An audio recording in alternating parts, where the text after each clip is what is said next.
students. Hello students. Today we are going to start our chapter 12 of chemistry, class 11, organic chemistry, some basic principles and techniques. So first we have to understand what is the meaning of organic chemistry.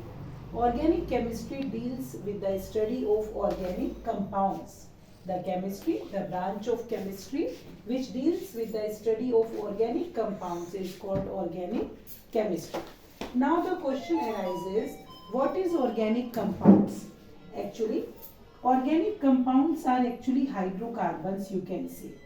Hydrocarbons are made up of carbon and hydrogen. The compounds which are made up of carbon and hydrogen are called hydrocarbons. Actually, carbon has two unique nature, catenation and the formation of covalent bond, due to which carbon combines. Catenation एक ऐसी property होती है किसी भी element की जिसमें वो अपने ही टाइप के दूसरे एटम्स के साथ कंबाइन होता है through the covalent bonds. So carbon is having a strong catenation property due to which वो अपने ही तरह के अपने ही कार्बन एटम्स के साथ कंबाइन होकर एक long chain of carbon atom बना लेता है और साथ में उसमें कंबाइन होते हैं कार्बन के साथ hydrogen, sometimes other elements like oxygen, nitrogen, sulfur, chlorine, phosphorus, etc. So the compounds which are specially made up of carbon and hydrogen and as a substituent oxygen, nitrogen, sulfur, chlorine, phosphorus, etc. elements may be present in that are called organic compounds.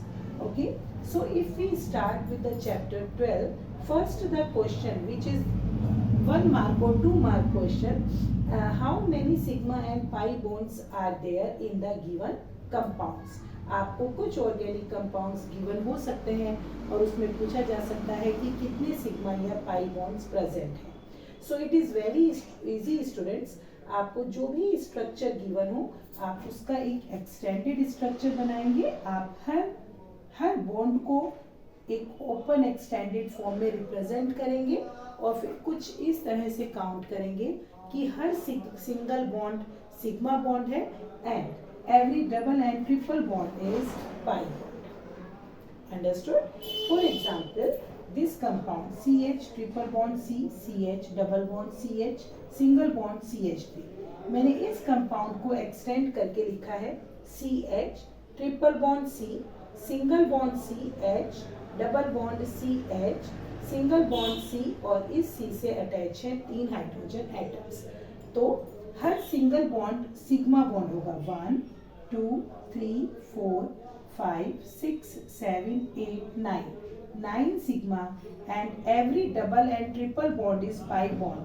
2 and 1, 3 pi bonds are there. Same example is given here. यहाँ भी हमने इसको extend करके लिखा और फिर count किया तो 9 sigma and 2 pi bonds were there. The next question which come in this chapter is type of hybridization in the organic compound. आपको कोई भी organic compound given होगा और उसमें type of hybridization आपसे पूछा जाएगा. तो आपको ध्यान क्या रखना है, अगर कोई कार्बन एटम केवल सिंगल कोवेलेंट बॉन्ड्स के थ्रू ही अदर एटम्स से अटैच्ड है तो उसमें हाइब्रिडाइजेशन sp3 होता है और अगर वो डबल बॉन्ड के थ्रू अटैच है तो sp2 हाइब्रिडाइजेशन होता है और अगर कार्बन किसी भी एलिमेंट से ट्रिपल बॉन्ड से अटैच होता है तो वहाँ हाइब्रिडाइजेशन आ जाता है sp. जैसे हमने यहाँ कुछ एग्जाम्पल लिए हैं, CH3Cl में क्या हाइब्रिडाइजेशन होगा, तो हमने इसका एक एक्सटेंडेड स्ट्रक्चर बनाया और देखा कि कार्बन की चारों वैलेंसी सिंगल कोवेलेंट बॉन्ड से सेटिस्फाई हो रही है तो इस कार्बन पर हाइब्रिडाइजेशन होगा sp3. लेकिन अगर किसी ऑर्गेनिक कंपाउंड में एक से ज्यादा कार्बन एटम प्रेजेंट होते हैं तो हम उन तीनों कार्बन एटम्स का या चारों कार्बन एटम्स का या दोनों कार्बन एटम्स का हाइब्रिडाइजेशन अलग अलग बताते हैं. फॉर एग्जाम्पल इसमें हमने कंसीडर कर लिया कि ये फर्स्ट कार्बन एटम है, ये सेकंड है एंड दिस इज थर्ड. तो हमने इसका एक एक्सटेंडेड स्ट्रक्चर बनाकर देखा कि फर्स्ट कार्बन एटम की चारों वैलेंसी सिंगल कोवेलेंट बॉन्ड से सेटिस्फाई हो रही है तो उस पर हाइब्रिडाइजेशन होगा sp3. सेकेंड कार्बन एटम की एक तरफ की वैलेंसी जो ऑक्सीजन के साथ है वो डबल बॉन्ड शो कर रही है. So this is sp2 hybridization. And third carbon atom की भी चारों वैलेंसी सिंगल कोवलेंट बॉन्ड से है. सो थर्ड कार्बन एटम पर भी sp3 हाइब्रिडाइजेशन होगा. So this was the part, video का फर्स्ट पार्ट था ये.